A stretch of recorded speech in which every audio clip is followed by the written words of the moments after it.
Nerdcast assemble! Stay dandy, baby. A massive war is on the horizon, and it looks like Kaido and Big Mom are going to be the catalyst of all of it in the latest chapter of the One Piece manga series. This was a crazy chapter of the series, guys, and I'm just going to go ahead and put up a spoiler warning now.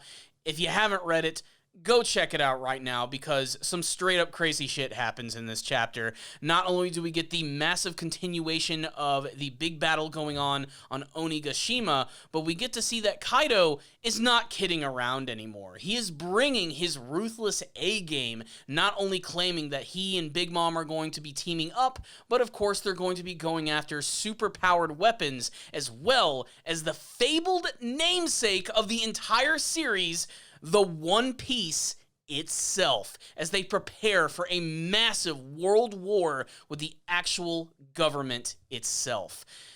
There's a reason why Oda was saying that this arc is going to be transforming into something even bigger than Marineford, and we're starting to see the beginnings of it right now. I don't know if we're necessarily going to see that all self-contained within the Wano arc, or if it's going to evolve into something much larger, bigger on, but this chapter got me downright excited, and it sent just chills down my spine the entire time.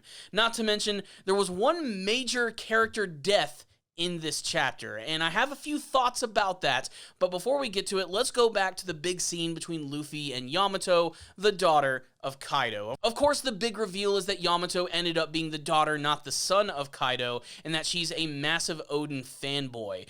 In the last chapter, we also got to see that she had a relationship with Ace. Apparently, they met each other in Wano all these years ago, and while Ace was able to go off on a big adventure, she could not join him, and that's because apparently she's wearing these cuffs that if she ever leaves the island, they're just gonna straight up explode. And that would be weird, but it's not for the One Piece series. We have all manner of weird exploding cuffs and things that will decapitate you if you wear them, so it's not out of the realm of possibility. Luffy claims that he's going to be able to remove these cuffs. Not only that, but Yamato seems to actually want to join him on his ship. Now, a lot of people are interpreting this as the fact that maybe Yamato is going to be the next Straw Hat Pirate, and it would be really cool to actually see that. I think that that would be awesome. One, we need another female character for the group, and it would be nice to have one who's a big bruiser and a battler. And it's pretty obvious that Yamato is pretty freaking powerful. So that's a pretty cool prospect in and of itself. And it makes sense for a character who has an association with Oden and Ace to actually join the Straw Hat crew. So I think that that would be really awesome.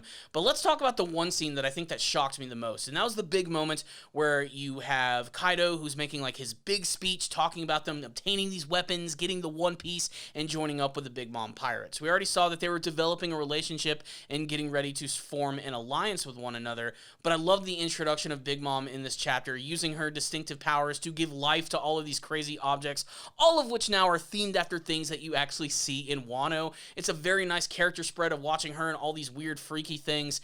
It's great. But it's that moment where he says that they're actually going to go after One Piece, and essentially they're going to take over all of Wano and basically rename it Onigashima. Now, this actually ends up pissing off Orochi, who stupidly decides to talk back to Kaido.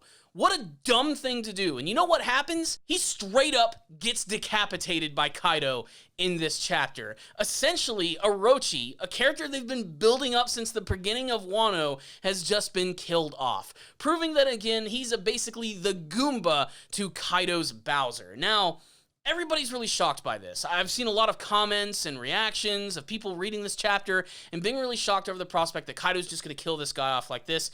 And I honestly think that Orochi deserved a lot more for his defeat, considering how freaking evil and misguided that he truly is.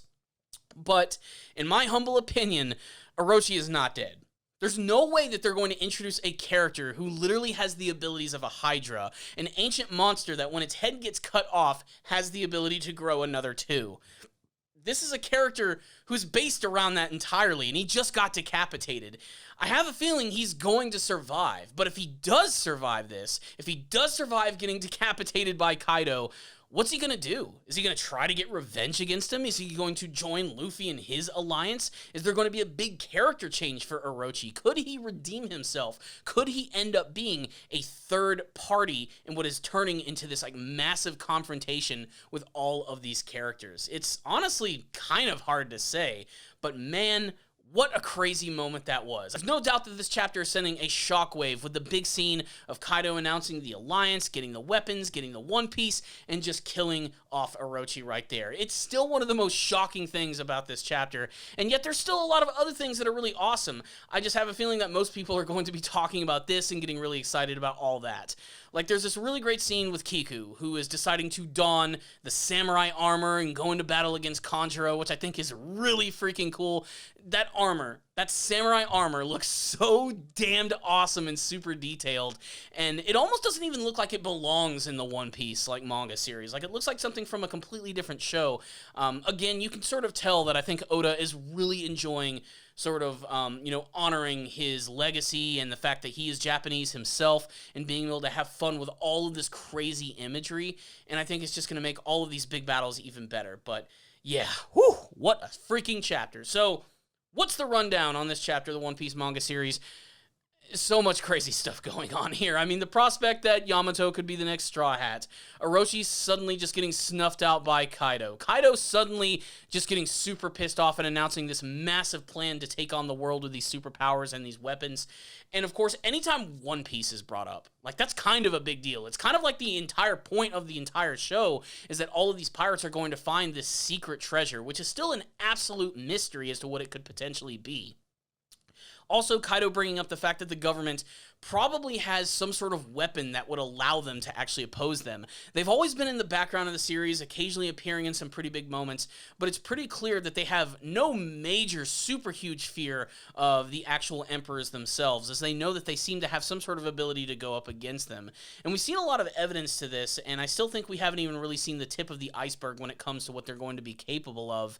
But there's a reason for Kaido to be feared and for him to make this alliance with the Big Mom Pirates. He knows that going forward, things are about to get insane. This is the final push to collect the One Piece itself, and I still have no idea what it could potentially be. I mean, that's a conversation I've had with so many people as to what One Piece could actually be, and this entire arc has been constantly bringing that back to the forefront, which is really remarkable, because a lot of the times that can get forgotten in the actual major arcs of the One Piece series, where they mostly focus on the characters and the brand new lands and how Luffy and his friends are going to help out these people and get into these awesome epic battles.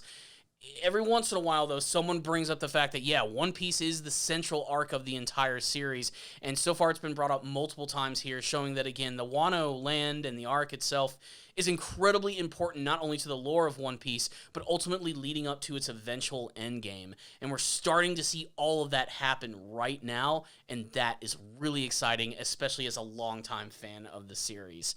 So I loved this chapter. I read it a couple of times and truly enjoyed it. I loved pretty much every single page, and I loved the shock value. I loved the character of Yamato. I loved Kiku donning that armor. That was freaking awesome. Izo returning is fantastic.